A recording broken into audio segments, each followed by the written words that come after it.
नमो ते ओम नमः सिद्धेभ्यः ओम नमः सिद्धेभ्यः ओम नमः सिद्धेभ्यः ओम नमो ते भगवते कलिकुंड चंडोग्र पार्श्वनाथाय चिंतामणि कल्पवृक्ष कामधेनु सदृशाय सर्व व्यंतरव्यंतरान प्रमुख दोष निवारणाय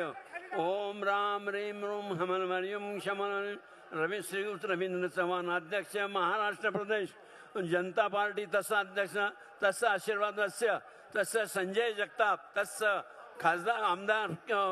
माजी आमदार संजय जगताप तस्य भारतीय जनता पक्षी प्रवेश मार्तस्य संपूर्ण परिवारस्य इष्ट कार्यस्य सिद्धिं कुरु कुरु स्वाहा ओम ह्रीं सर्व उपद्रव विनाशकर श्री सुरमन्यु श्रीमन्यु श्रीनिश्चय सर्व सुंदर जय दान विनय लाल समित्रभ्यो नमः। भारतवर्षीय जनता पार्टी तथा महाराष्ट्र अध्यक्ष रवींद्र चव्हाण तथा संजय जगताप प्रवेश कार्यस्य तथा समुपस्थित सर्व जनस्य इष्ट कार्यस्य सिद्धिं गुरु गुरु स्वाहा।